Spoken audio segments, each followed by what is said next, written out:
here. Hey, everyone. Let me see what we got going here. We got people watching. We already got a thumbs up. Now, this is weird because it's 3 o'clock in the afternoon here, but Bruce Macbryde is in Australia, and it's 6 o'clock in the morning there, right, Bruce? Well, on the East Coast, it's 6 o'clock in the morning because Australia is roughly the same size as the US. So, Okay. different time zones. So the Sydney or East Coast time zone is 6:30 in the morning. So that's interesting. I'm on the East Coast of the U.S. I always make that distinction from the West Coast, which is where L.A. is and all the Hollywood people. I'm specifically East Coast kind of guy. New York, Philadelphia, Washington, D.C., Baltimore, that corridor myself.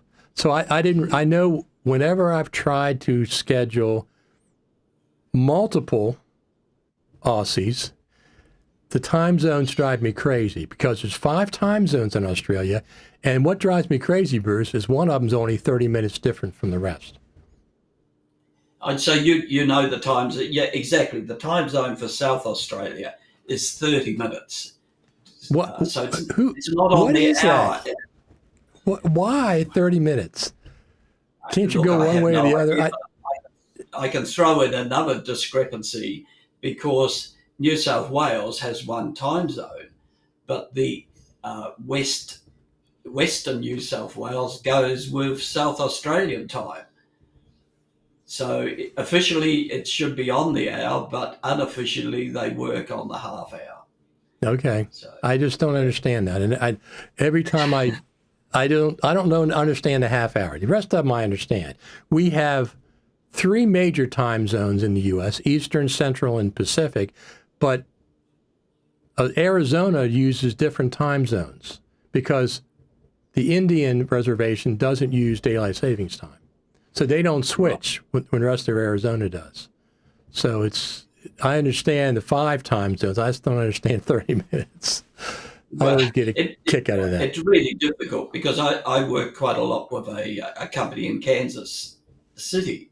But of course, as you're probably aware, Kansas City isn't in Kansas.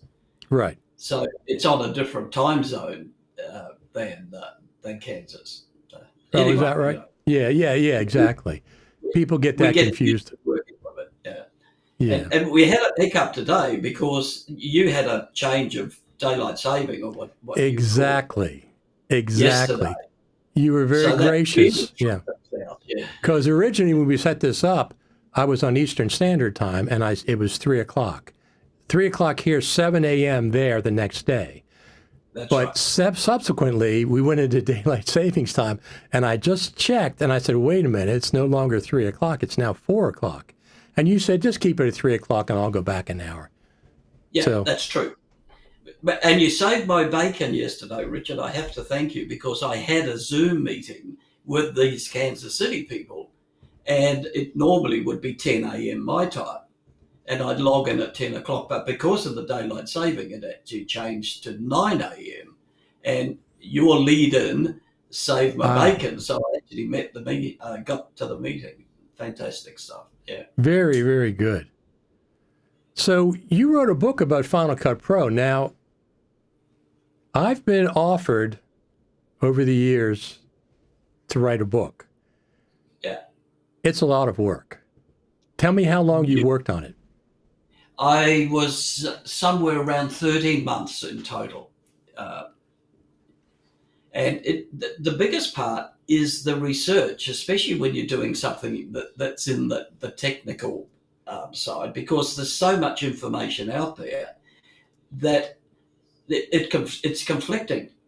So you look at the information, try out the different things, see what works for you, and then that's what goes in the book. So there's sort of like 3-4 times the amount of work and research than there would be if you just sat down and wrote the book. Wow. Yeah.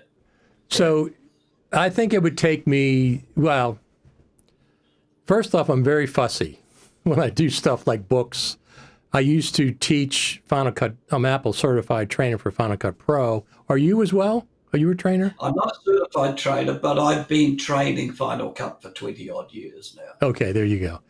So I was employed by Apple as one of their trainers here in Sydney for Okay. Final Cut. Yeah. So before we get started in your book, we're going to go over some of the things in your book because it's first off, it's a very, very good book, and it's very, very. So I'm glad that you stated in the beginning that this is for intermediate Final Cut Pro editors. That's right. Yeah. It's specific in that we're trying to avoid that beginners. Though it's very hard because you get into a situation where you have to explain the simple part, right? Because your audience just may not be aware of how those basic build-up parts are. Those beginners parts. So there's a mix in there, but certainly you're right. It's aimed at the intermediate market, and it's more aimed at people with workflows. If you understand, so somebody that has an understanding of Final Cut as a basic thing, they can work in it, they can edit in it, and this will then grow their environment. That's the idea of the book. So what for the market share in Australia, as far as you know, Final Cut Pro's not the top, is it? It's probably, I would presume, Avid or Premiere, like everywhere else. Premiere would probably have the numbers. I think the professional market would probably still lie with Avid, but the numbers of pure users would be Premiere. Okay. Definitely. Yeah. I mean, Final Cut lost that when they moved away from legacy Final Cut to 10, but that's history. We don't want to go there, do we? No, that's been done so many times, which I don't mind. I mean, that's completely fine. But it seems, they did. But the weird thing, this is the really weird thing. Every time I go to the Creative Summit or talk to the Final Cut Pro team, I remember them announcing 2 million seats back in 2017, right, for Final Cut Pro. 1 year later, 2018, they announced 2.5 million Final Cut Pro seats. That was 2018. Right.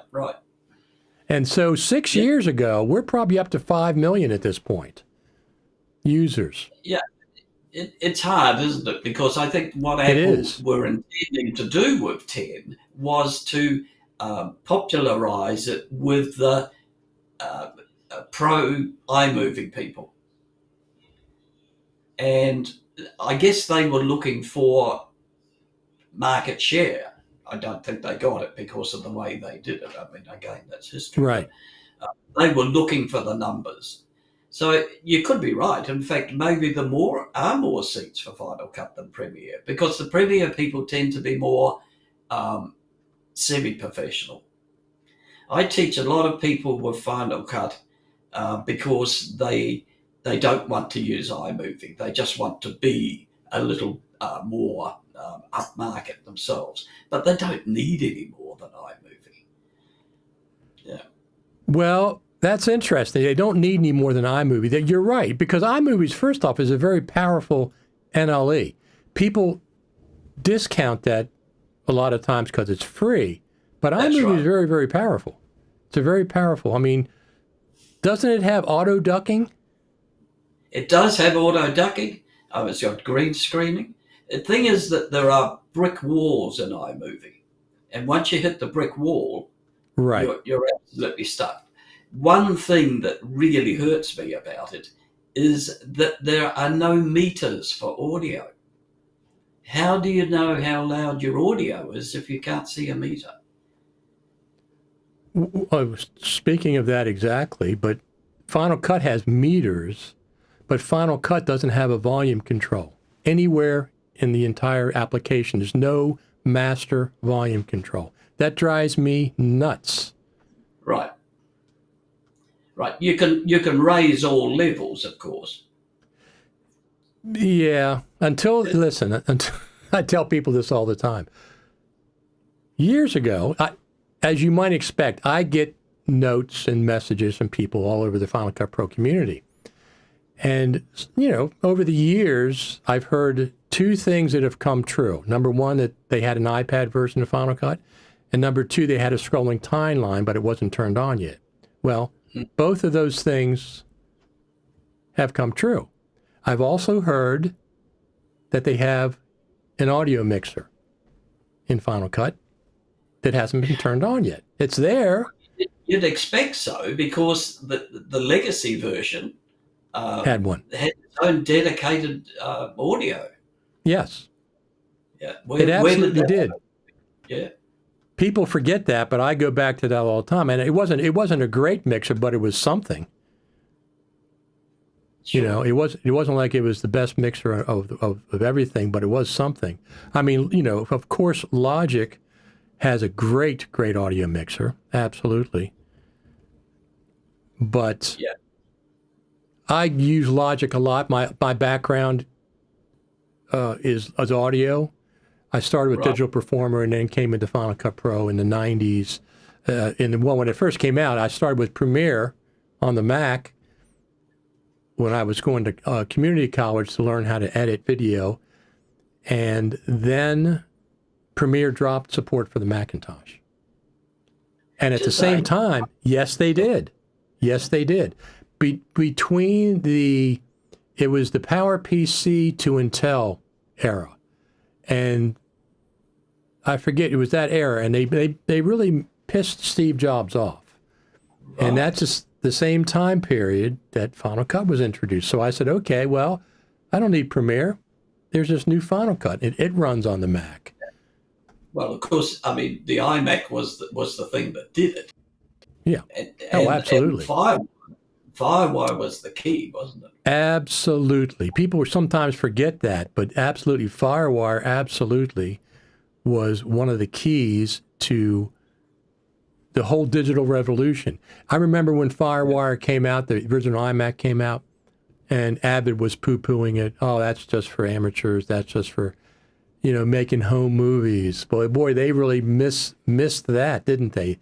You know, Avid did. With an Avid disc and hundreds of thousands of dollars.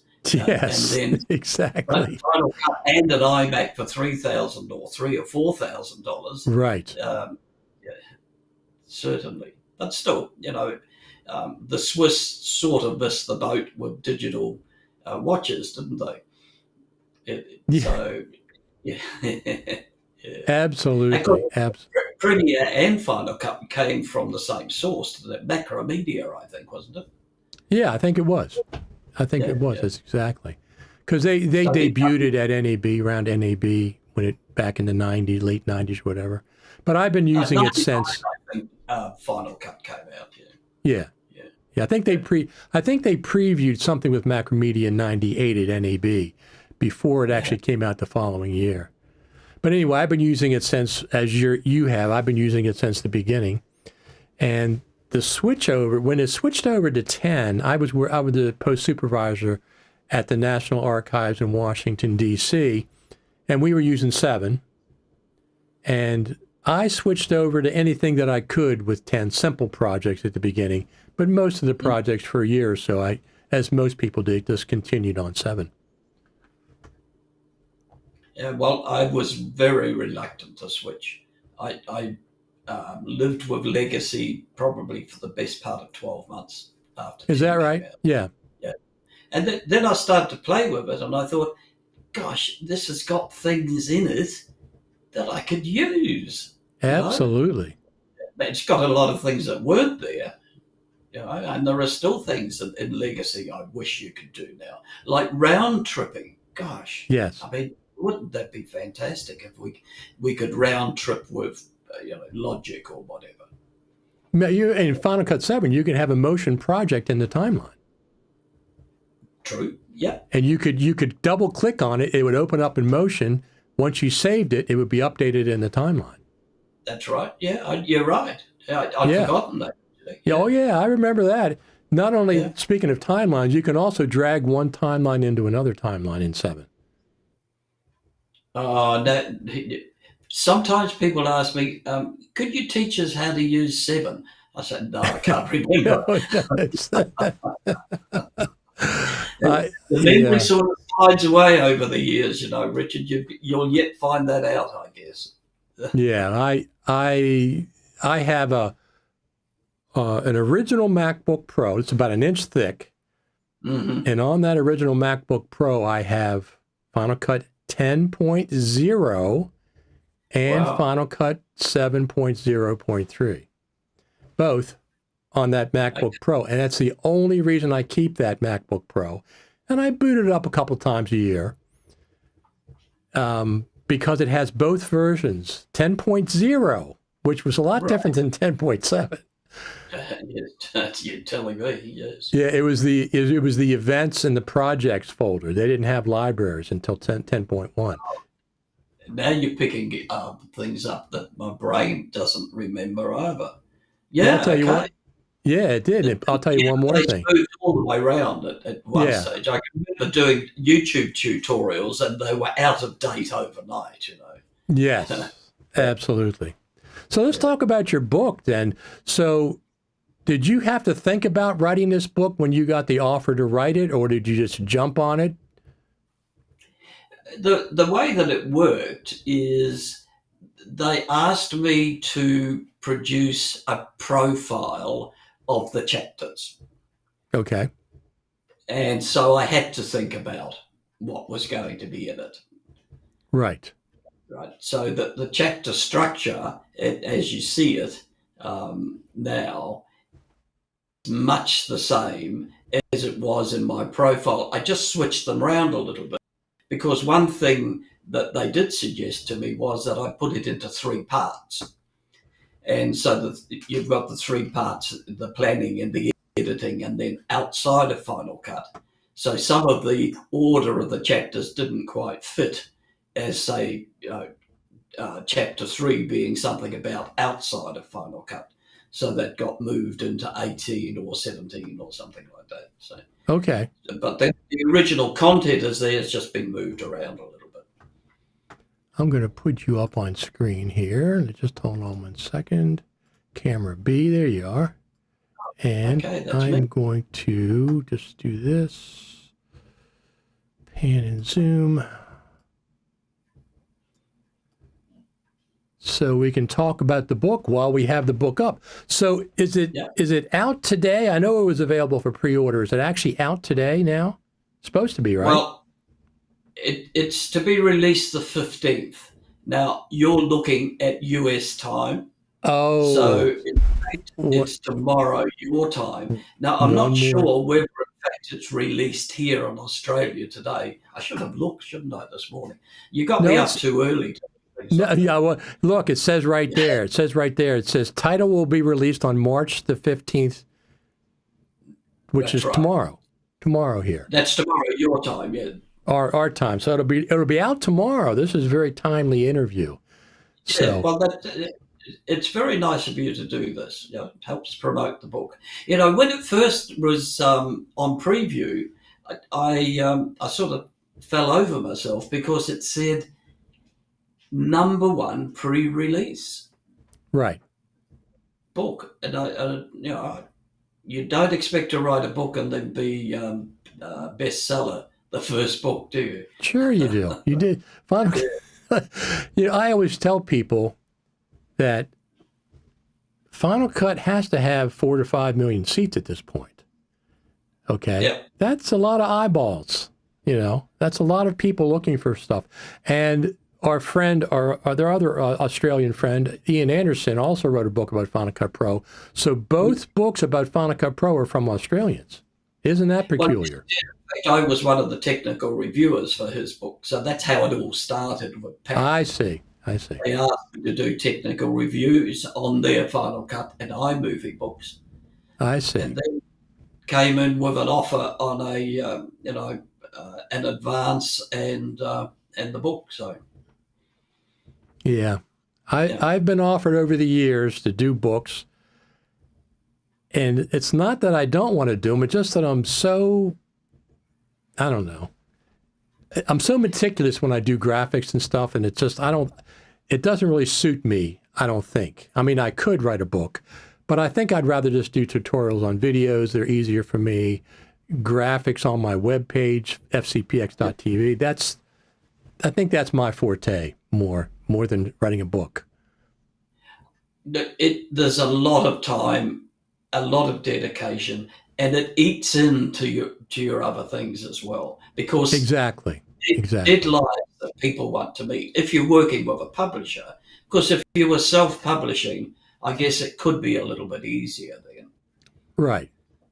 Yeah, and you can self-publish on Amazon. I wasn't aware of that, but you can self-publish on Amazon.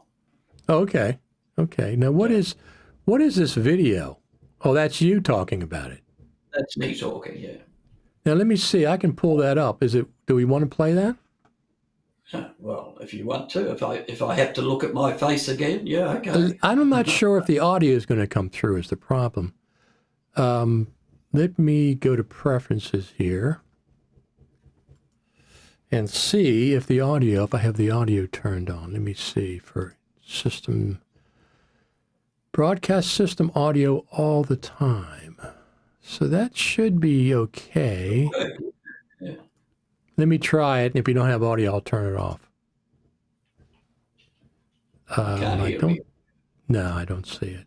This is always the problem with this. Now, can I turn it on? There's no turn on button. Nope, that's not going to work. All right, let's go to. See an audio button there. No.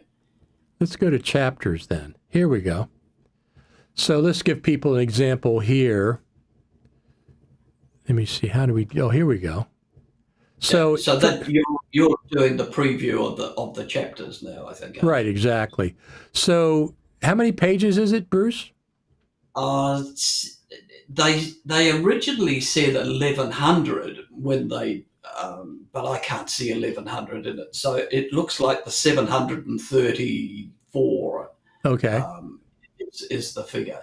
Maybe the ebook version is 1100 and the printed version 700, something like that. Who knows? Okay. Yeah. Because exactly. I haven't seen a printed version yet. So. Oh, you haven't? No. Oh. The printed version is only released today, and it doesn't get distributed until today or tomorrow. Or I see. Right? Yeah. I see. Yeah. So did you when I read books like this, or I watch tutorials on YouTube, I almost always learn something. Well, I learned a lot writing it, I tell you. That's what I was going to ask you. What kind of things, can you pick out one thing that you learned while you were writing, or two things specifically? There were some areas that I was fuzzy with in Final Cut. Fuzzy in the respect that I'd never really had the need to do tutorials on it. I'd never had the need to use them myself. And the scopes and HDR were two areas that opened my eyes, color scopes. Yeah. The hue and saturation curves probably was the most useful from a point of view of me not knowing things. Yeah. I'm sure lots of others. I did one of the chapters is on the theory of color, and not having been trained in color, that the combination of colors and how color matching between different colors, that was an area that blew my mind, actually. Yeah. Yeah. So I'm not sure what chapter that is. I think the chapter's called Theory of Color. So your book goes beyond. We got another thumbs up. Thank you. Your book goes beyond just Final Cut. You go into other post-production areas as well. Yes, I would pick that around the book is not about Final Cut. Okay. Right. Yeah. So chapter 14 is labeled "Understanding the Principles of Color." There you go. Yeah. It was the color harmony area that just I had no ideas about, and the different types of terminology that they use. Right. When I often talk about my main apps are Logic and Final Cut. I dabble a little bit in Motion. I also have DaVinci Resolve. So I dabble a little bit. I mean, I don't dabble. I've learned how to edit in DaVinci Resolve. Right. But the color page, a whole nother ball game. I mean, I don't have enough time to learn color, and I don't have enough time in my life to learn Motion. I'd rather concentrate on Final Cut and Logic. And Pixelmator Pro, which I really like a lot. That's another app that I've got to like Pixelmator. I originally was a Photoshop person, and I'm not into subscription, I'm afraid. I just don't believe in it. So, Wait a minute. Scottish name, Scottish by nature. And Yeah. so if I've got to pay money for something, second bets. Well, here's what I think about subscriptions. Most of them. I don't mind a small third party, but the big companies like Apple and Adobe, here's what we get for subscriptions. Yep. Now, I do the whole way, yeah.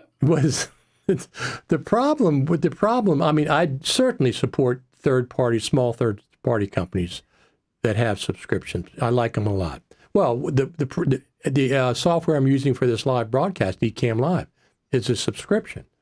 So right. So I really value it a lot. Now, the problem is with the Adobe model, if you stop paying, the app stops working.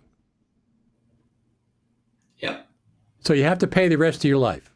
You have to pay the rest of your life. You can never, never, never stop paying. Versus some companies will let you use the latest version that you paid for, but just won't give you updates. That I don't mind that model. Well, Topaz, I'm sure you're aware of them. That's how they work. Yes. So if you're at a stage where you don't really need to go any further, then it's yours to use from the future. But Yes. even worse, I'm not going to use the name here, but there's a plugin that I use for, and I'll be careful what I say I use it for because that'll tell you what the company is, but there's a plugin that I use in Final Cut that if you stop paying the subscription, any previous projects you've created get a unsubscribe mark across them. That is just crazy. I really, really dislike that model. I really do. Even with Apple, with their iPad version, it's the same thing. The iPad version of Final Cut. If you stop paying the $4.99 a month, you can't use it. And that Right. $4.99 a month is very, very reasonable. I don't mind that. But the fact, let us have the latest version that we have, whatever we paid for, and just don't give us updates. That's a fine subscription. So you've got to be careful about saying $4.99 or $4.49. Oh, I'm sorry. Yeah. Because they'll start that into Final Cut if they are sitting there watching this broadcast. They watch. The Final Cut Pro teams watches. They watch this. Yeah. So I really hope they don't do subscription, but and I've got to say I'm locked in, so I'd have to subscribe. No, I really, that would be a huge mistake.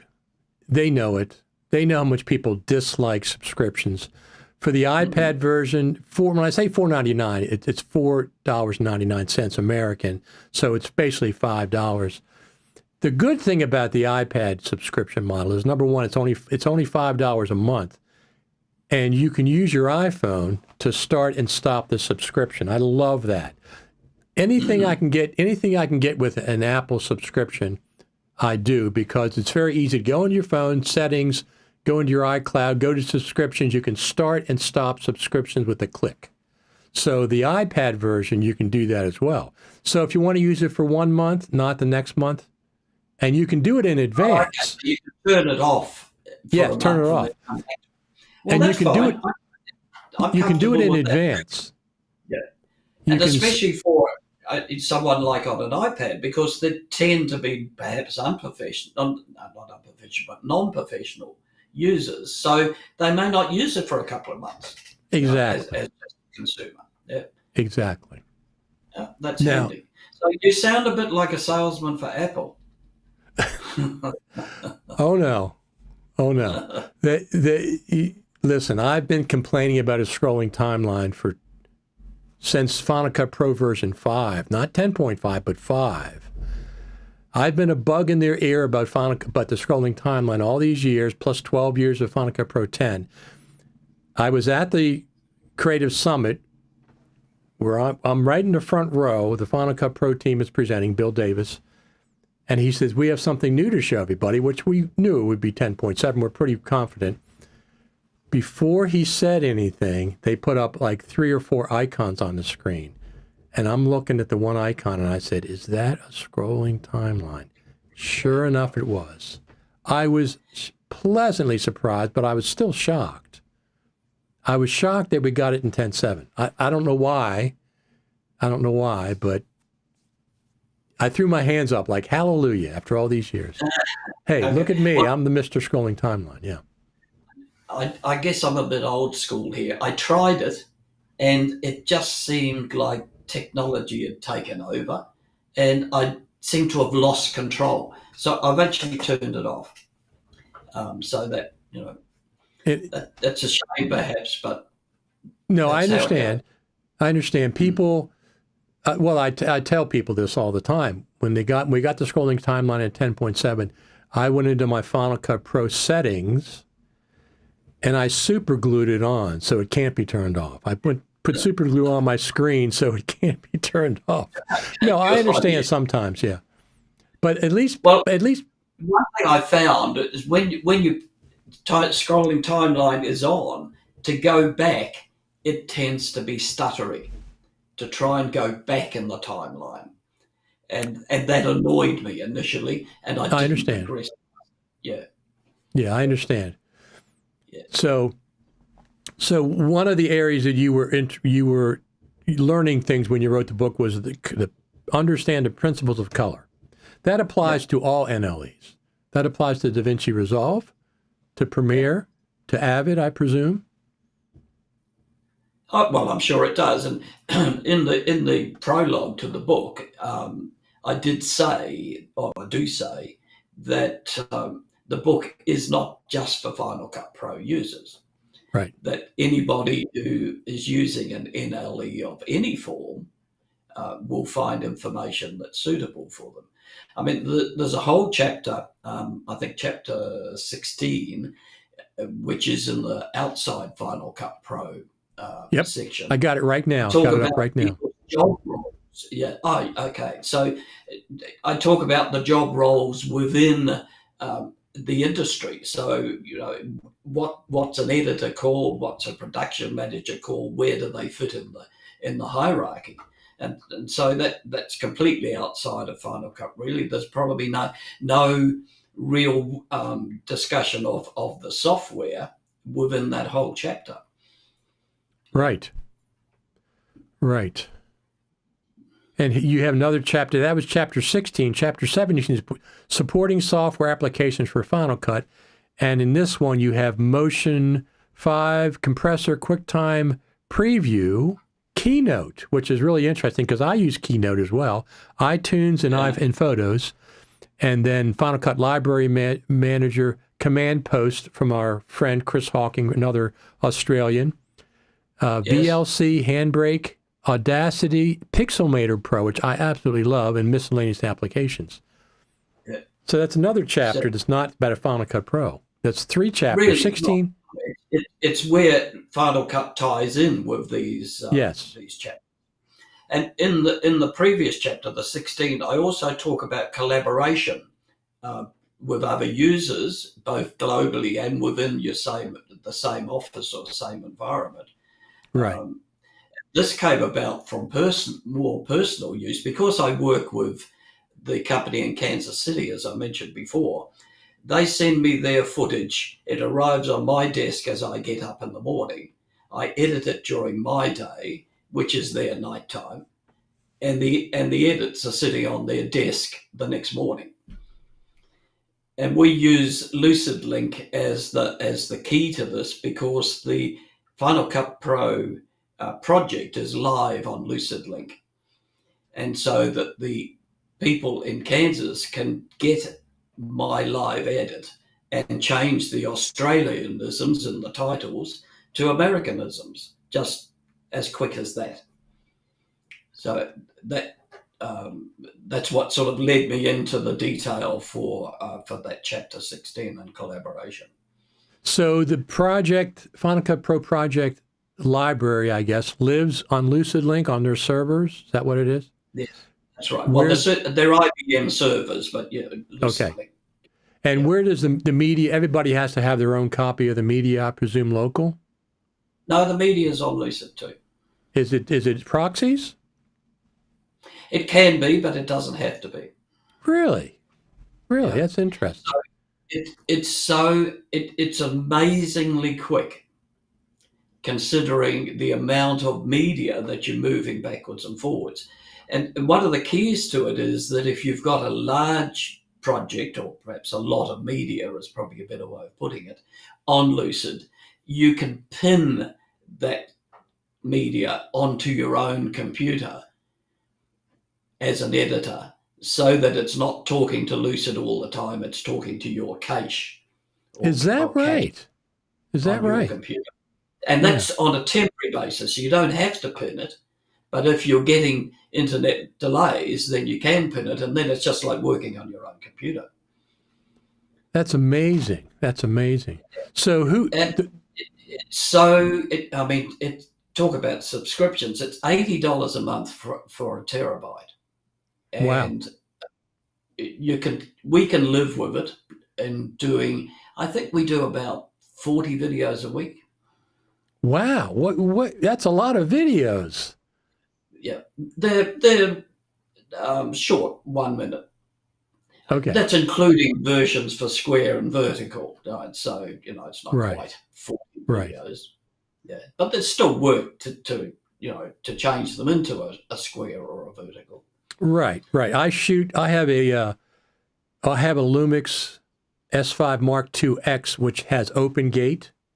So it shoots, it doesn't shoot only 16:9. I shoot usually the full frame, so I can do a center crop or a square crop. Or if I put it's a 6K video frame. If I put the 6K video frame into a 1080p timeline, I got all kinds of options, of reframing and zooming in without losing quality and stuff. Right. That's interesting. We haven't gone there. In fact, it's fairly low key. Most of the filming is done on iPhones. Oh, absolutely. I have this with me all the time. It shoots. Have you shot, or whoever shot in ProRes Log yet? It's phenomenal. It's a complete game changer on these phones. What are the file sizes? They're ProRes. Well, here's the thing. If you use the native camera app, you only have one flavor, which is ProRes HQ. Okay? Mm-hmm. So it's the same size as ProRes HQ. They're very, very large. That's right. But that's the native camera app, which I use a lot. But if you use a Blackmagic camera app, Blackmagic, this doesn't make any sense to me. Blackmagic lets you use any flavor of ProRes down to ProRes LT, regular ProRes, ProRes Proxy, and H.264 and H.265. You can shoot Apple Log in any of those flavors in the Blackmagic camera app. Apple, right? No, just one ProRes HQ quality file size. I don't know why Blackmagic can do it and they can't do it. Well, obviously they've tried a bit harder, or who knows? Interesting. But I've talked to them about trying that. I mean, we're so conscious because we're working over the internet to keep that's true. size. That's true.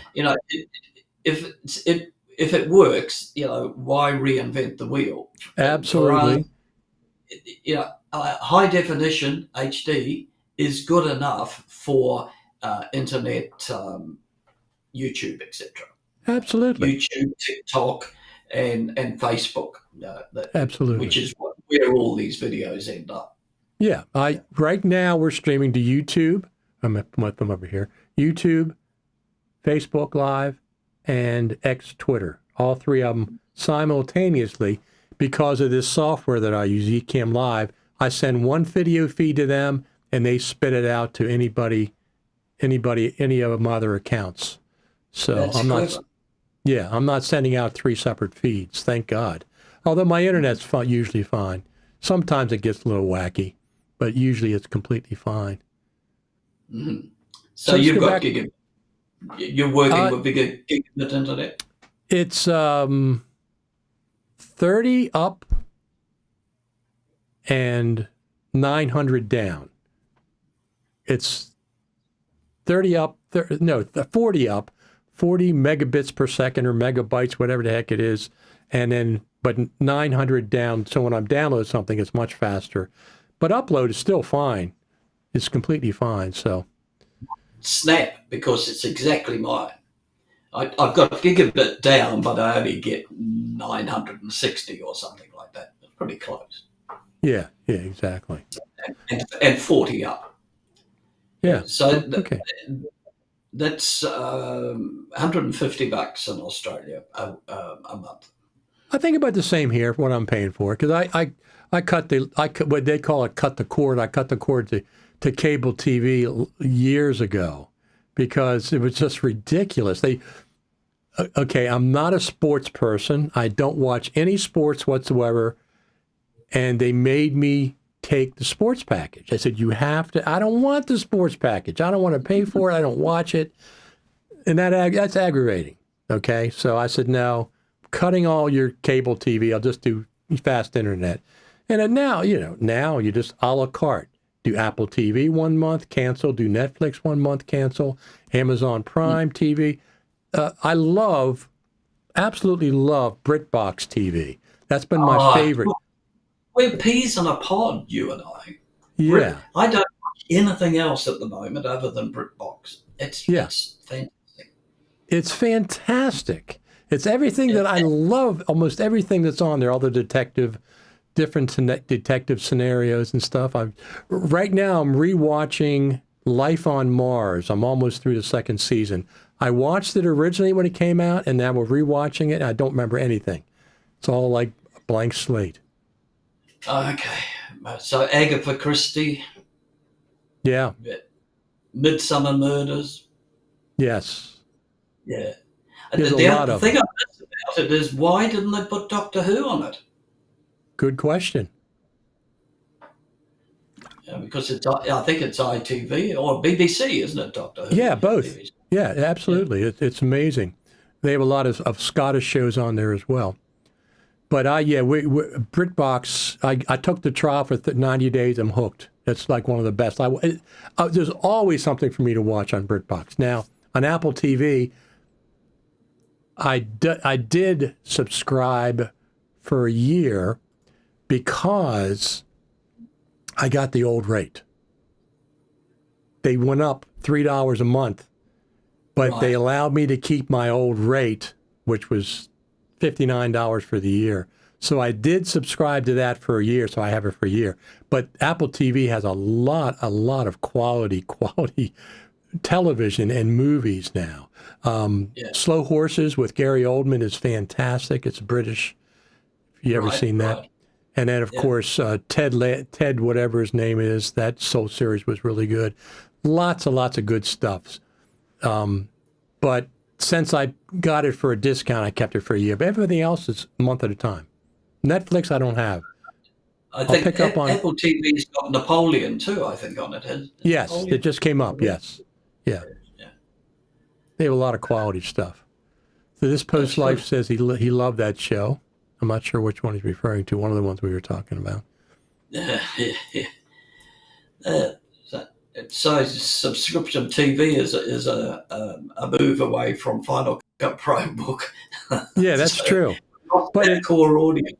Well, people have talked about why doesn't Apple make people who put on Apple TV use Final Cut Pro. I've heard that multiple times, and I said, I don't want that. I don't want Apple dictating what software you have to use. Let them hire the companies that they want. If it's Avid, it's Premiere, whatever. Because, people have talked about this. Apple doesn't even use Final Cut for some of their own stuff. They use they don't promote it on their releases. I mean, what was Why? on the last release? They had CapCut in there as the promoted Why? NLE. Why don't Yeah. they? I don't understand. I Anyway, a lot think of you people covered that at one stage, didn't you? Was it a comment that you made? about what? CapCut being on the Yes, announcement. I did an episode. We have a weekly series that we do called Final Cut TV and Coffee, and one of the episodes was I had CapCut in the logo, but once I looked into CapCut and people commented, you got to be careful because it's a Chinese government situation where they're collecting all your data, right? I said, so there. It's like TikTok the same way. You Yeah. would be shocked. You would absolutely be shocked at the terms of service for TikTok. Really? They can record your keystrokes. Really? Yes. So that if Yes. they can record keystrokes, then if you're doing um, Passwords.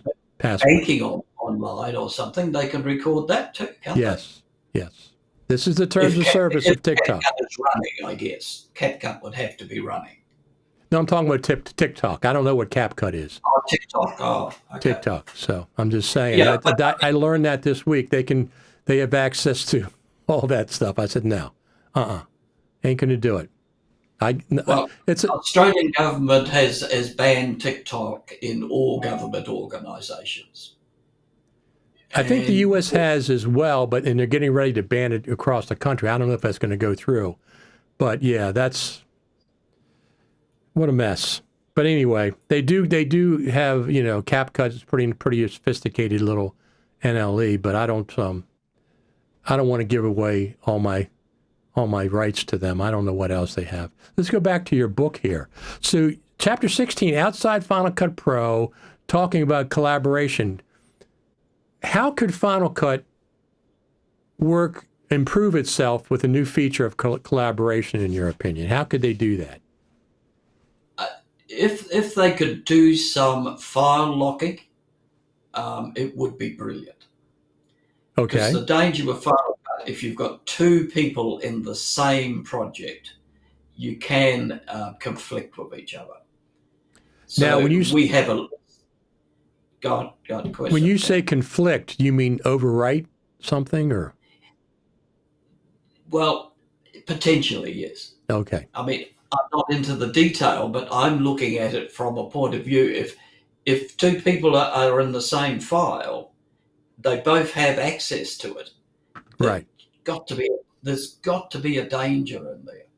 Yes, that makes complete sense. Absolutely makes So the complete way sense. we work with Lucid is that we have a folder structure, and the folder structure is one folder has projects in it, the folder's called available to edit. That means anybody can access it. And then Okay. there are private folders. Bruce is editing, so on and so on, other people editing.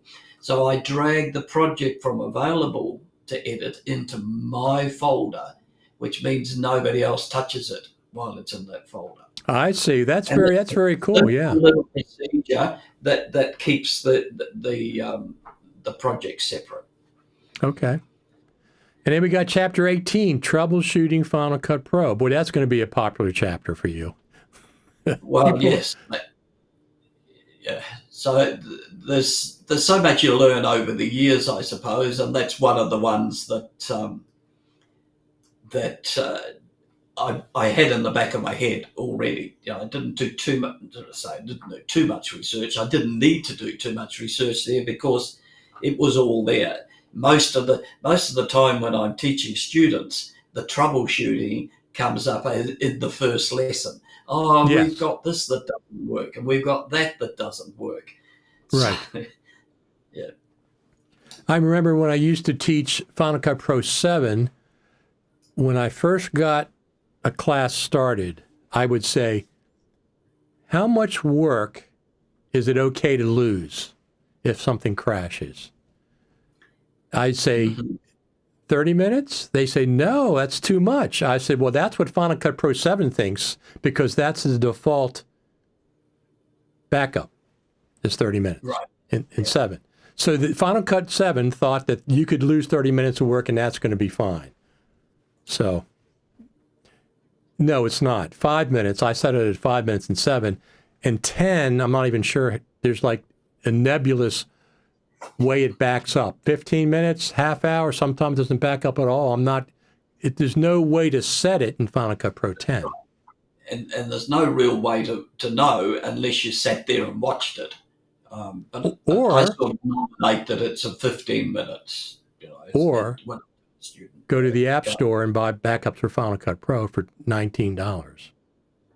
Now you've told me something I didn't know about. Okay. So how does that? It backs. It's completely sophisticated. You can back up anywhere you want. You can back up just your project files, just your libraries. You can rename them. It's very, very, I recommend it all the time. You can do it manually, Bruce. You can set up a keyboard shortcut for Command S. Yes. So it saves Final Cut manually. So it's a great app. I have no relationship with them other than just, I think it's a great application. They have been on the show before, but it's $19. It's been on there for years. I don't know, 5 or 10 years. They update it on a regular basis. I should have had that in the book. It should have been in that supporting software. Yeah, but I talk about it all the time. Backups for Final Cut Pro on the App Store. I think it's $19 American dollars. It's completely what the backups for Final Cut Pro should be. You can do it 5 minutes. You can do it on a regular basis. You can do it manually. I do it manually. When I'm at a point, I'm going to save this, I'll save it. And it just saves the project file and the library file. You can save the media, but I don't want to save that. I have multiple copies of that already. Well, the media's sort of taken care of itself anyway, really, hasn't it?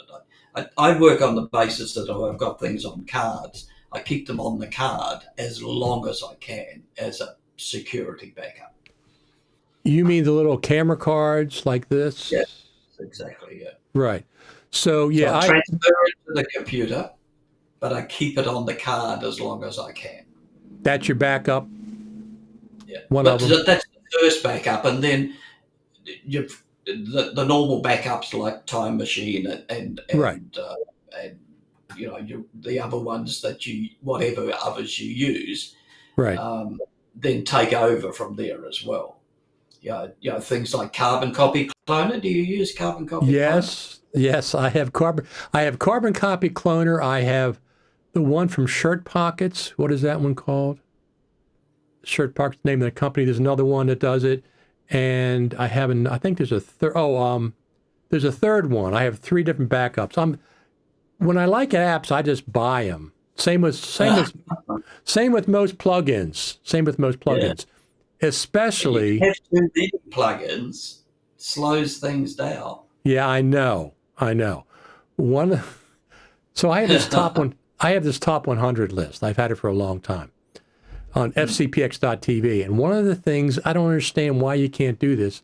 I want to be able to go into the effects browser, the titles browser, and drag and drop things around, like make a favorites folder in Final Cut. I can do it in the Finder. I can open a project up in Motion and save it. That's clunky as heck, especially in 2024. I want to be able to drag and drop effects, Super Duper. That's what it's called, the other application. Yes, that's right. Yeah, I've had that for years. And so Super Duper will do it at Finder level. No, this is like Carbon Copy Cloner. Okay. Super Duper is like Carbon Copy Cloner. I know how to do it on the Finder level. I know how to do it in Motion. No, I want to do it. Why can't I do it in Final Cut after all these years? Drag and drop, make favorites, and like you said, ones that I'm not using, take them offline. Yep. Because most of them, I have over 1,000 plugins and titles. The vast majority I don't use. Well, that's true. I mean, I go back to the collaboration area, because that's so critical with plugins, that both users need to have the same plugins. And Yes. so we've stuck with a particular company, Leno FX, Yes. and we only use their plugins. Then there's no question, if we've got the Leno for the collaboration Right. work. Yeah. So that's the key there. You have a lot of self-control, okay? I have Leno FX, I have Brett FX, I have, Motion VFX, I have, there's no plugin that I won't buy. I don't buy everyone if they're, but I like to get like Ripple training. I use theirs, especially when they go on sale, when they're first coming out and they're like, the good price for them. And I don't buy them. I mean, I don't buy everything, but I do like quality titles. I do like quality transitions, not the goofy ones with the swirls and stuff, but just good quality transitions. And I have over 1,000 plugins on I have 1,200, 1,500 plugins. Well, I certainly don't have that many, but I'm a bit like you. I do have a lot of plugins, but for our collaboration, we just restrict Gotcha.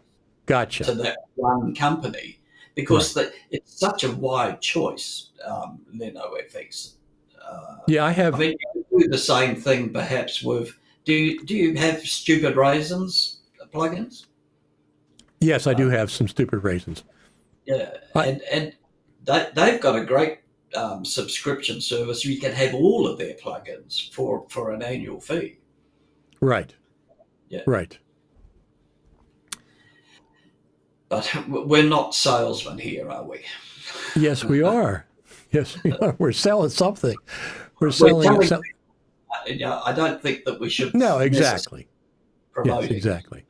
No, if I like something, I just talk about it. There's things, there's lots of, once Final Cut got the scrolling timeline, that was my number one request for years. Once they got the scrolling timeline, I really, really like that. I mean, that's been one of my top. I mean, some people like dupe detection in 2022 was introduced, and I use that all the time. Yeah. I use dupe detection all the time. I wish they had it color-coded, though. Like Final Cut Pro 7 had dupe detection, but it was color-coded. You can see colors. Yeah. Exactly. Right now, it's just the slash gray lines is all you see. You don't have any option to color-code it. But it works really well. It does. They've certainly thought about how to do it. Now, in the typical way, wait until you do it properly. But we waited 12 years. That's a little too long, in my opinion, okay? It's 12 years for dupe detection, 13 years for scrolling. Too long, okay? It's too long. And some of these basic things, these things are just basic things in NLEs. It isn't like everybody else has it. Last year at NAB, I went to NAB last year. I go there to look for anything Final Cut Pro related. Okay, so Final Cut Pro at NAB is the reason I go there. I don't go there to be a tech reporter for a broad swath of everything. I'm very focused on Final Cut Pro, looking for Final Cut Pro, promoting, anybody that has Final Cut Pro related things. I mean, sometimes they're peripherally related, like plugin manufacturers that have plugins for Final Cut Pro.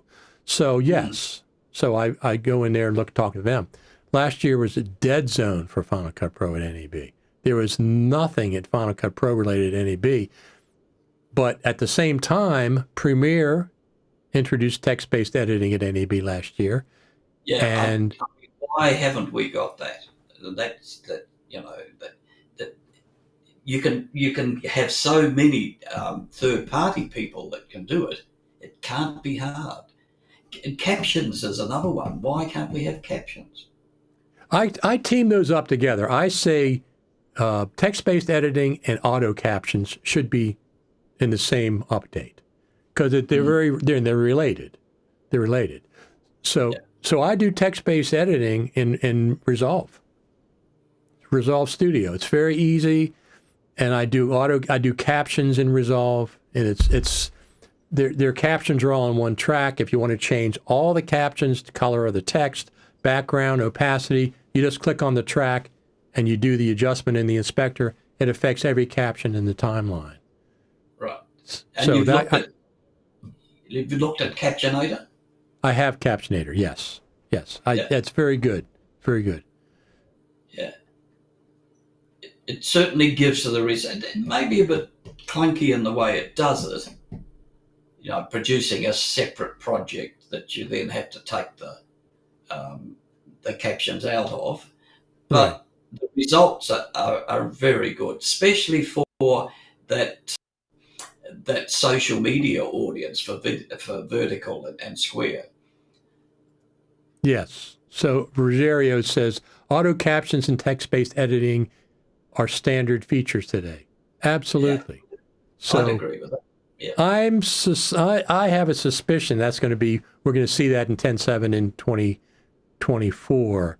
Maybe yes. No, they're going to have it. They've got to have it. Maybe there's going to be a feature. I'm not saying that I know this for a fact because I absolutely do not. Maybe there's going to be a feature update before NAB, so within the next month. And I think maybe, well, they didn't do anything last year. They did something in 2022. In 2022, they released dupe detection and a couple of other things right before NAB. So there was something to talk about Final Cut Pro at NAB. Last year was dead zone. It was nothing, zero Final Cut Pro updates, no buzz whatsoever. So maybe this year they're going to do, I think maybe with the new iPad Pro, they'll introduce a new version of Final Cut for the iPad and a feature update for Final Cut on the Mac. That's my suspicion, but it might, I'm not overly confident that's going to happen. I'm just thinking that's a possibility because they absolutely do update Final Cut Pro around NAB sometimes. ProRes RAW was introduced at NAB. Yeah, that's a perfect example. I sort of haven't really kept up with in my mind with that sort of schedule that you're talking about, but yes, I pay attention to some of. I like statistics when it comes to Final Cut Pro. I keep track of when the updates are. I'll give you another example. Every Final Cut Pro major full number update, so like 10.1, 10.2, 10.3, 10.4, 10.5, and 10.6, and 10.7, every single one of those major updates were either done at the Final Cut Pro Creative Summit or at an Apple Mac event. Every one of those major updates were done at one of those two events, Final Cut Pro Creative Summit or an Apple Mac event. So I'm just saying they also do Final Cut Pro updates sometimes in time for NAB because it creates buzz at NAB. Yeah, sure. Well, I mean, that's why they want, exactly. I agree. Yeah. Yeah. So, they've done updates around, like I said, 2022, they did it right before NAB, the dupe detection right before NAB. They released it. They released ProRes RAW on NAB Monday. They released an update to Final Cut Pro that had ProRes RAW. They released multiple times. They've had updates around NAB right before, the week before. So I'm thinking, like I said, iPad Pro, new version of Final Cut for iPad, new feature update for Final Cut for the Mac. That's what I'm thinking could happen. Now, that also could be, something done at WWDC, which is unusual. There's very, very, very seldom a Final Cut Pro update at WWDC. Now, what they've done in the past is they've shown a preview. They said later in this year, we're going to have a new update to Final Cut Pro, like when they introduced the Mac Pro, 2019 Mac Pro and things. But they don't release Final Cut Pro updates at WWDC, typically. So I don't have a high confidence that that'll happen this year. I'm thinking Final Cut Pro team watches. Final Cut Pro team, give us an update before Final Cut, before before NAB. Just give us a couple features. We already had a bug fix. Do you think there really is a team? It's not just a virtual. I've met them in person. I've met the team in person on multiple occasions at NAB sometimes. Even if there's nothing Final Cut Pro related, the Final Cut Pro team is at NAB talking to developers, talking to software people, plug-in manufacturers. They are there with meetings. I've seen them there before. I've seen them at some of the events that I went to. I saw them in the audience, so they're paying attention there too. And they do pay attention to social media posts, but... Well, I mean, you'd hope so. I think we get more bad reports than we get good reports, or conspiracy theories about Final Cut Pro. That's the internet. And it all adds to the thing, doesn't it? Yeah, there's a couple of things that they told us, okay, at the Creative Summit. They had, first off, they were very gracious. We got to go to Apple Park. We've been promised that for a couple of years, and we never got there. This year, we got to go to Apple Park. We got a presentation from the Final Cut Pro team themselves. I guess they have 4 or 5 people in charge of different departments. Bill Davis was in charge of Final Cut, and they had the guy that was in charge of the iPad version of Final Cut, and maybe a motion person. They had a Logic person there this last time. I don't think I've ever gone to a Final Cut Pro. Yeah, they had a Logic person. So that was interesting. But besides that, that was Monday. We got to go to the Final Cut, to the Apple campus. We talked to the Final Cut Pro team, did a presentation. The worldwide debut of Final Cut Pro 10.7 was at that event. In the morning, they announced on Apple website Logic Pro 10.8. That was a couple hours before this event. And I said, please do not announce Final Cut Pro 10.7 until we get to see it in person, and that's exactly what they did. They waited for us to be worldwide debut at the Creative Summit at our event. Then they introduced it. Then it came on Apple's site. Mm-hmm.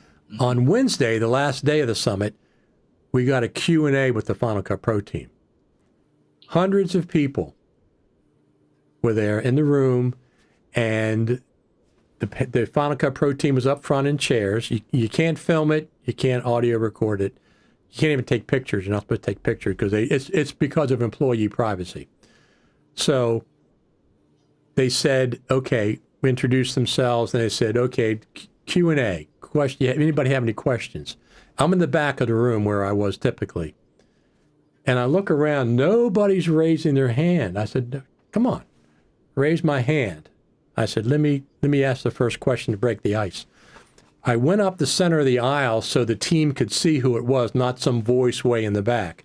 So I walked in the center of the aisle with the microphone, and I said, first off, whoever on this panel is in charge of putting the scrolling timeline in, I want to thank you. Please, thank you after all these years. That was my compliment. You start with the compliment. And then I said, now here's my question. I've been seeing this for months, if not longer.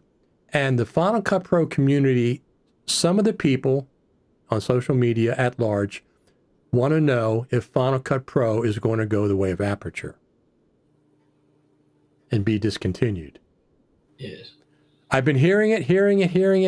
Everybody was talking about it. They've been saying that, no, it's going to go with Aperture. And they said multiple things. They said, categorically, absolutely not. No way.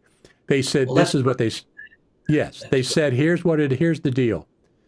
Not only do we have plans for Final Cut Pro for the next 6 months, we have plans for Final Cut Pro for the next 4, 5, and 6 years. Good. That was their answer. So I haven't heard anything as detailed as what you say there. You know, you hear people who were at that event who are saying, the future looks good. Those sort of wide assumptions, but nothing as detailed as what you've just said there. So that's very good. I'm really very pleased. Good. Very good. And here's a couple of other things. This Final Cut Pro was really, really great. First in-person one since 2019 for number one. Was it the first one? Yeah, the first one since 2019, right? I think it was, yeah. The other ones were virtual. You could tell the Final Cut Pro team was excited. You could tell they were excited about the future of Final Cut Pro. That wore off to us. okay, in attendance. You can just feel it and see how excited they were. The other thing was this Final Cut Pro Creative Summit had a lot of new, younger people. The new Final Cut Pro editors, they were a refreshing, the Final Cut Pro, the regulars that were always there. So that was also refreshing. And it was Absolutely. Because we're an aging society, and the same thing applies with software, doesn't it? The people using it age just as much as in the rest of the universe. Yeah. We have a nice comment from our friend Eric Lenz. Bruce, great to see you on the show. Congratulations on your book release.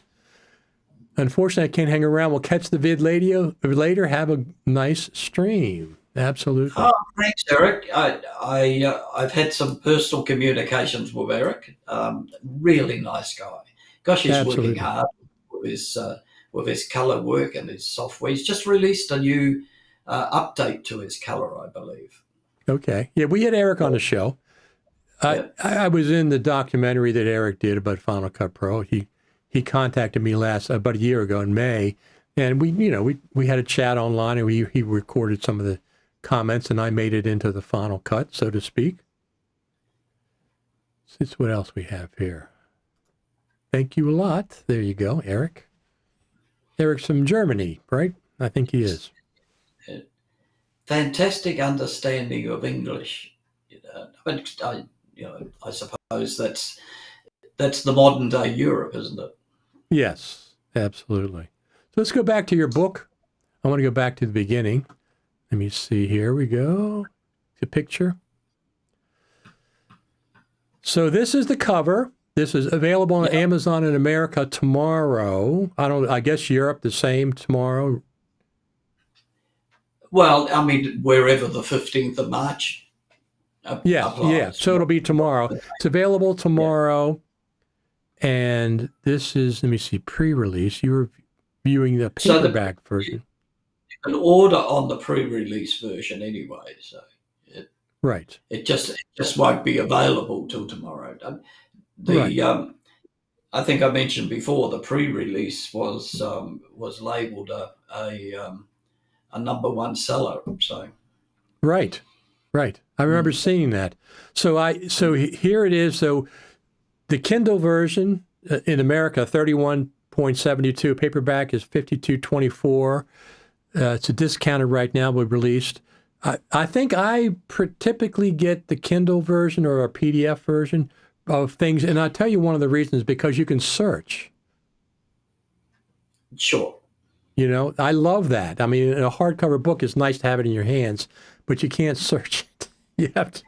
Where's that thing now? Yeah, exactly.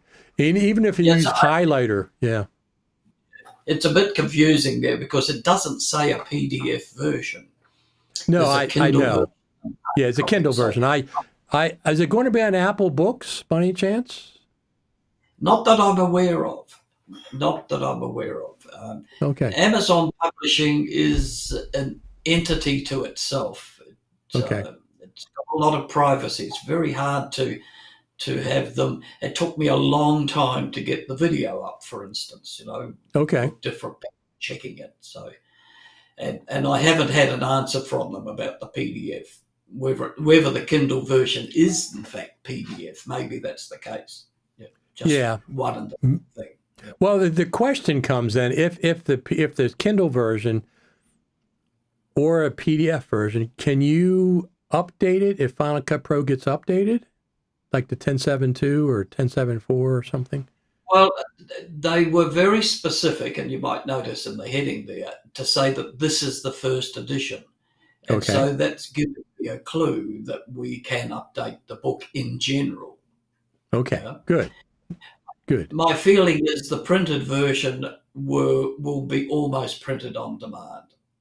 Right. Most I people, see. Yeah. Oh, well, that's interesting. One at a time, but they won't go I'm sure they won't go a big print run. Okay. That's Pact Publishing, which is the publisher. Right. Yeah. So this is something absolutely to be proud of, Bruce. I mean, Oh, writing a book, it's like having a kid, like having a child. It's something. That's a great way of putting it. And suddenly, the fact that you've got author in your title, the world opens up. And I'm the same person I was 2 3 weeks ago, but suddenly people want to talk to me now. that's different. Yeah. Yeah. And my circle of friends have put me up on a pedestal as well. So how long that'll stay, I don't know. Well, Yeah. yeah. How many of your friends are editors, Final Cut Pro editors? Um, a few, probably about 8 or 9 who are Okay. serious about it, and others who dabble. Right. Or I put it this way: others who dabble by talking to me on the phone as to how to do it. Right. Exactly. They Free, tap into free. the Yeah. Bruce Macbryde helpline. Yeah, yes, exactly. I have a photography. I used to have in the early days, I had a wedding video business. And one of the photographers that I worked with frequently has stayed as a friend. And he started doing video work. And yesterday he was in a mess with a 4 camera, 2 audio, multicam um, job, which just wouldn't sync up.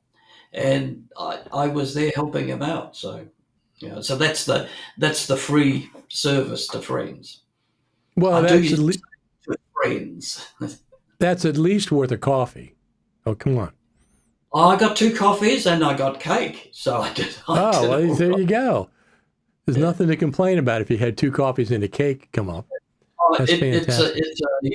It's a share business as far as help goes. I I live in an apartment and there's no way to wash the car in the apartment, so I take Gotcha. my car to his place to wash the car. So Oh, that's that's perfect. payback, if you like, to help him with Final Cut. Fantastic. So we've already talked about um, Final Cut needing text-based editing and auto captions. What would be something else that you'd like to see in 10.7? I always explain to people, okay, 10.7, this is the era of 10.7. Okay, we got this 4 or 5 features when it came out on November the 30th. And then we got 10.7.1, which is the bug fix, came out right before Christmas. So this is the era of 10.7. Now, this is going to be at least minimum of 1 year, typically 2 years. So during that time cycle, I like to see, and I really expect text-based editing / auto captions. What It's else would you interesting. like to see? I'd like to see some improvement with audio because it's a little bit hit and miss of when you're applying effects to which track it's being selected. So you need to physically select the track in the library and to be able to make the changes. And then there doesn't seem to be too much global changing. Some things globally change in audio and some things don't. So I think that the whole thing needs to be cleaned up. Yeah. So do you think that a track-based mixer would help with that? Well, it would do, or perhaps round tripping to Logic or another audio tool rather than try to build it into Final Cut. But if they could build it into Final Cut, all the better. Right. Yeah, providing it doesn't slow the rest of the application down, which is the advantage of global of round tripping, isn't it? Because it's not No, affecting the absolutely. application itself. Absolutely. It is, but round tripping with 10 is not, it doesn't work that well. You know what I mean? There's no real round tripping. Everybody's exporting XMLs and importing XMLs, and it isn't a real round trip. I mean, listen, I'm a big fan of DaVinci Resolve. I absolutely love the way they've incorporated all those apps with tabs into one application. No exporting XMLs, no launching Motion, launching Logic, launching Final Cut. No, you just launch one app and you click on the different tabs, and they're all connected and linked. That's brilliant. Absolutely brilliant. I'd love to see at some point maybe Final Cut Pro 11 do that. That would be the ultimate. But again, I see from a technical point of view that coding is all in one app. And if the coding's in one app, how is it going to affect the fluency? One thing that Final Cut wins across the board is it's so fluent and quick to do things. And I just hate to lose that functionality. Well, I always say, people say that, when you're talking about feature updates and Final Cut, and all the time people say, performance, stability, okay? Mm-hmm. Those aren't features. Those are to be expected on every, bottom line on every update across the board for all applications. Those are not features. We always expect performance and stability to be the base, and then you build up from there. You're absolutely right. They're expectations. And I have to say that I haven't had a great experience with 10.7. I've got some, and I can't call them bugs because they appear sometimes, and if I clear, the command option start, they'll go away. Right. But they keep coming back again. So I'm just wondering whether it's something on my system, or is it something inherent in the app itself? But generally speaking, it's very stable. Yeah. But you were saying? The OS. I mean, the Mac OS, because yes. I keep getting memory leaks with Final Cut where it'll use up all available memory. I have 64 gigabytes, and it'll be doing the swapping with the SSD, and it fills that up. And I read somewhere online that it's the OS that's causing those memory leaks, not Final Cut. Okay, so that's an example. I'll give you an example. Every morning when I start Final Cut, the viewer is blank. I have to restart it to get the viewer to work. Wow. I don't have that one. It's very odd. And it's so, I've never heard it anywhere else before. It's one of those things that it's easy to do now because I just start Final Cut, quit, and start again. It's done. Right. But you shouldn't have to.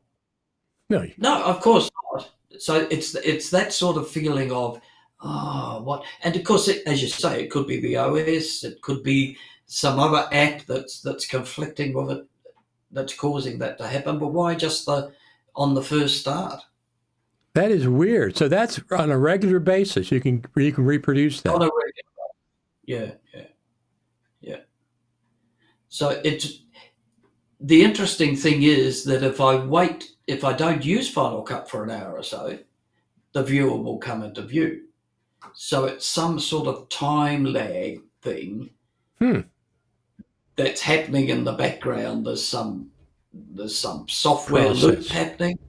The process that's got into a loop that hasn't completed, or I don't know. What Mac OS are you using? Whatever the latest version is. Ventura. Sonoma 14.4. Okay. Yeah, we're streaming on Sonoma, but I work in Ventura. Do you? Yeah. Yeah, I have a 4 terabyte SSD on my MacBook Pro, and I've added the main one is Ventura, but I made a second. It's a dual boot system. I can boot into either one natively, internally. It's not an external drive. This is native on the internal SSD. So it's very fast. Right now we're on Sonoma, but I normally work in Ventura. It just the problem was there's just a couple of things that don't work as well in Sonoma that it works. I don't know, plugins, apps I have. There's a couple of things I haven't transferred over yet. So, but this Ecamm Live is on Sonoma. It works fine. Yeah. So one of the reasons why I keep the software up to date is because of our collaboration, so that everybody in the team updates at the same time. Right. So it's hard to have someone like me, who's the main editor, on a different OS than the rest of the team. Right. And what tends to happen is there will be somebody in the team who has automatic updates turned on. Okay, so yes, everyone else has to follow. Yeah, I of course don't do that. I turn them off. I'll update when I want to. I tell them to, but some do-gooders possibly come in and said, "Oh, you need to have automatic update. You've got to be updated, you know." And so it happens. Yeah, that's does. One of the problems of working with multiple editors. You've got to live with the lowest common denominator. Yes, or in this case, the most advanced version of the operating system. Absolutely. Well, if that's the case, yeah. So, do you have in your area in Australia? Do you have a community of Final Cut Pro users at all? Any kind of a user group? I'm not involved in it if there is, but the old meetings, weekly meeting or monthly meeting things. I don't think there's anything like that. Right. No, that used to be popular. That used to be popular. I don't think. Yeah. And it was. I suppose it's a bit of an event, isn't it? When you go somewhere, it's like NOB. There's touchy-feely involved. But when you do things online, it's I can wait for the replay to do that. Yeah, exactly. Yeah, it's the old human contact. They had I live in Maryland, right outside of Baltimore, and they had a Maryland apple pie group for the longest time.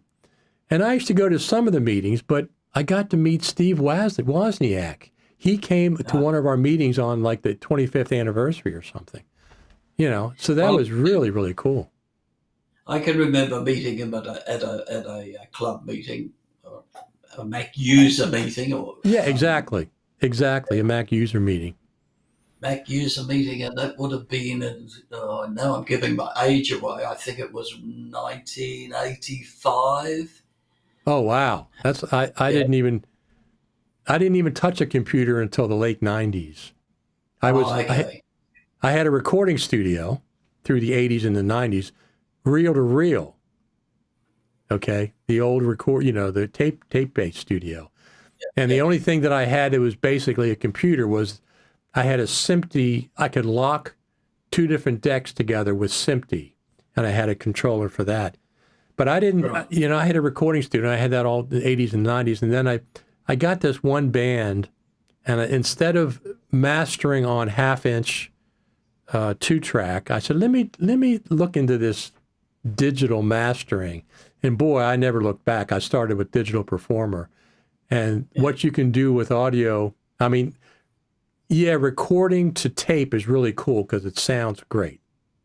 Mm-hmm. But mastering, when you go to master, you just really can't beat what you can do on a Mac. And, digitally, there's so many things you can do. It's just incredible. Well, the same thing applies to the old videotape, and that's what got me into where I am now. I had a very early video camera, which was a tape, and if you wanted to edit, you had to dub it to another tape. Right. And to cut something, when you dubbed it to another tape, it didn't happen like that. There was a certain delay, and I got to learn that there was a 1, 2, 3 delay. So I'd do a cut and say, I want it to cut now, 1, 2, 3, and then cut it. Right. So that's when Final Cut came out on the computer, I was just beside myself. Yeah, absolutely. Absolutely. I started, the first video editing I did was in the late 90s, and that was taped deck-to-deck editing, exactly. But we had SVHS decks, is how we used to do it. Now, when I did analog audio recording in the studio, we literally cut the tape with the demagnetized razor blade.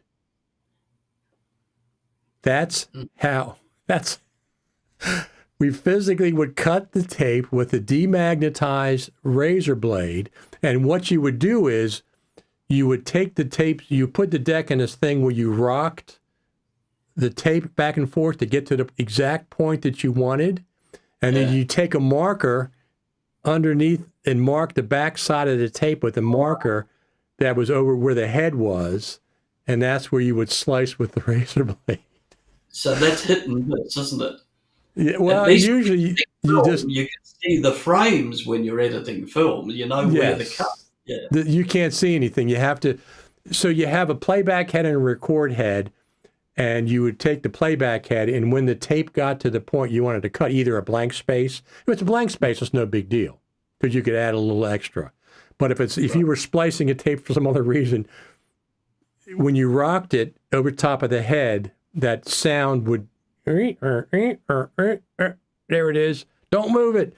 And you take a magic marker or a marker and mark underneath the backside of the tape, and that's what you would cut, slice it, physically cut it. Well, that's a story and a half. I've never heard of that before. That's fantastic. Yeah. Oh, yeah. And you had to use a demagnetized razor because if it was magnetized, it had any magnetic, it would make a pop when you cut it. So you have a demagnetizer, make sure it's demagnetized, and you. Right, of course, yeah, absolutely, because magnetic tape. Yeah, exactly. I still have those decks. I never sold them.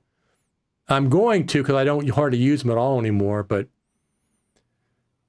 there was a problem with tapes. They start deteriorating, and you couldn't play them after a certain period of time. The audio tapes as well as video. Audio tapes. This is audio tapes. Ampex 456. Yeah. You have to bake them for 8 hours at 130 degrees. Let them cool down, and then you can get a couple plays out of them. So you have to digitize whatever you want to do, and which I've done it many, many times over the years with bands that I recorded and came back to me and said, "Can you digitize this? We want to mix it in Pro Tools." I said, "Well, let me see what I got, and I'll give it a shot." And that's what I've had to do, and it's worked. So what do you heat it in? What do you put in it? Food dehydrator. Yeah. It has multiple layers, multiple levels, and it fits a reel-to-reel tape just about perfectly. So here's your book, Richard. You started your book. I don't do it that much, and there's no guarantee it's going to work, but it has worked for me in the past. Yeah, well, there's going to be people around who need that information. Well, yep, absolutely. Bruce, is there anything else we want to talk about? Well, we're talking about Steve Wozniak, and I was around here in Australia.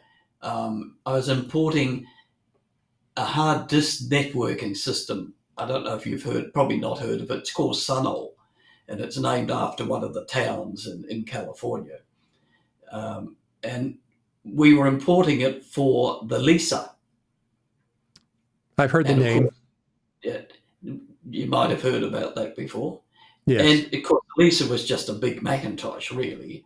The functionality had a thing called Apple Talk on it that Apple never used until the laser writer came along.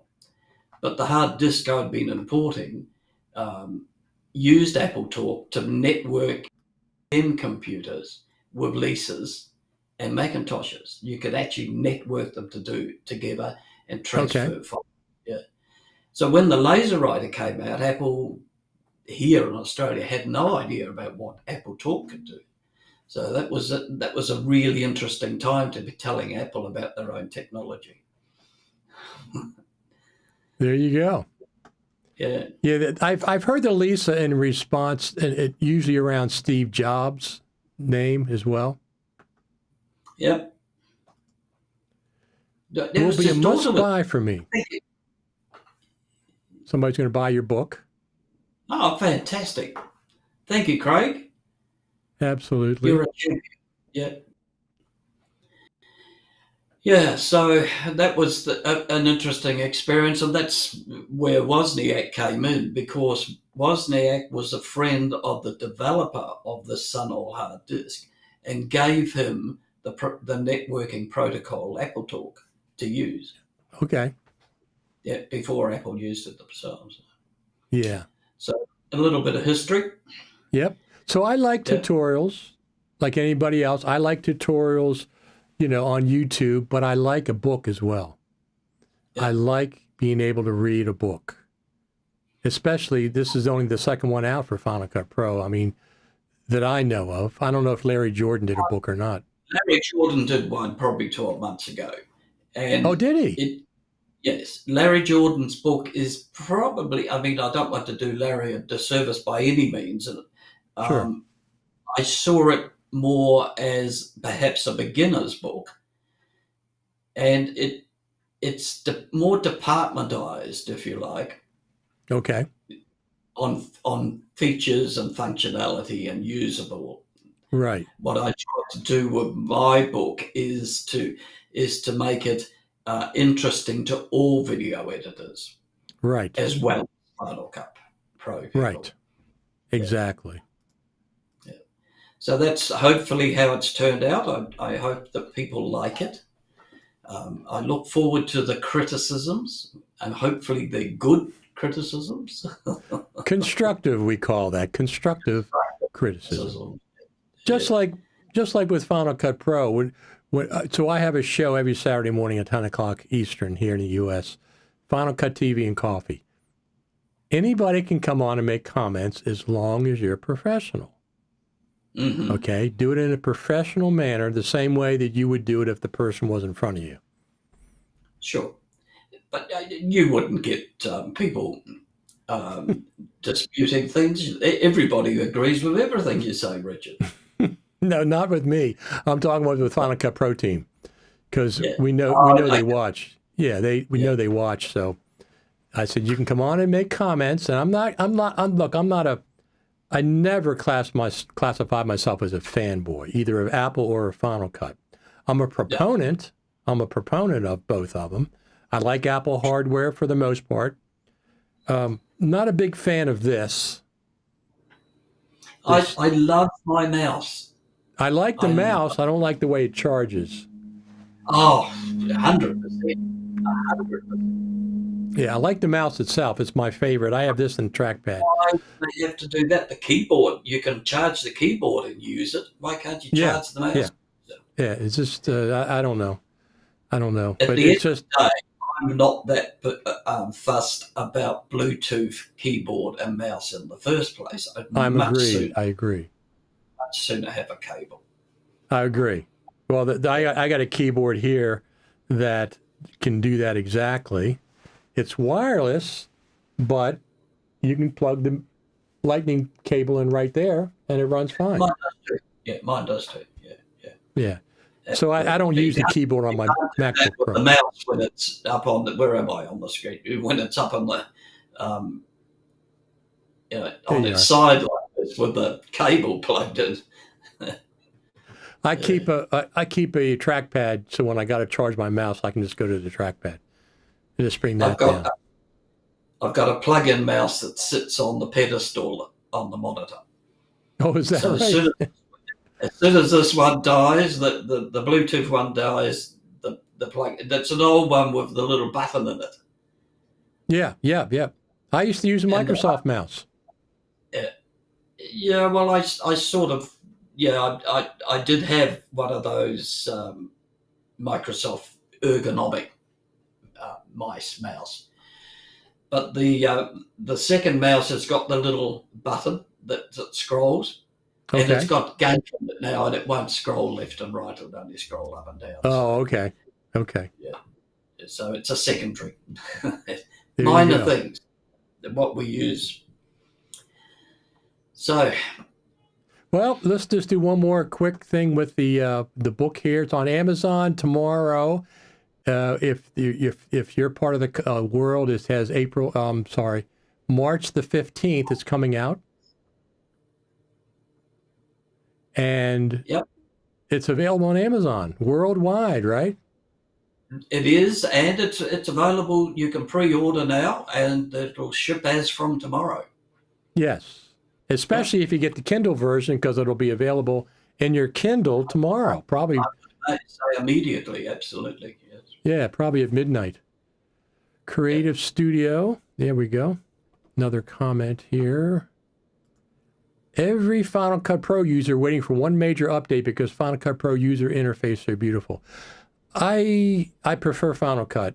I've used Avid, I've used Premiere. I like Blackmagic Resolve. If I didn't use Final Cut, I'd use Blackmagic. It's very complicated. It's a very complicated system, but I really like it though. I really like, I've tried to, as I say, I do use it occasionally, and I find that I have to think about what I want to do. Yes.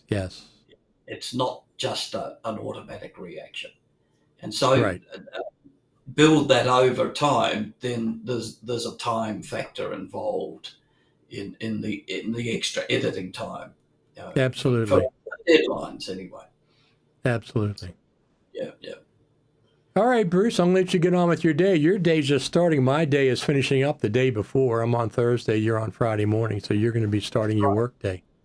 So just hitting just about 10 to 8 here. There you go. Yeah. Almost 2 hours. I'll go and have breakfast. Thank you very much, Richard. Absolutely, Bruce. Thanks for getting me up early, and thank you for the opportunity to talk. Good to chat with you. Absolutely. Well, you can come back on again anytime. And everybody, the book, it's the only a couple Final Cut Pro books out there. This is the newest one. Highly recommended. It's got more than just Final Cut Pro. It's got other things in there, as we already went over. That's right. Anything you want to say? The thing perhaps just to mention is that currently the only book on 10.7. Good point. Because I brought it in, I added 10.7 in as it was released. So. Very good. Yep. All right, Bruce, we're going to head out. All right. Yep. Thank you very much. Yeah, all the best. Same to you, Bruce. Talk to you later. Right. Bye-bye. Bye.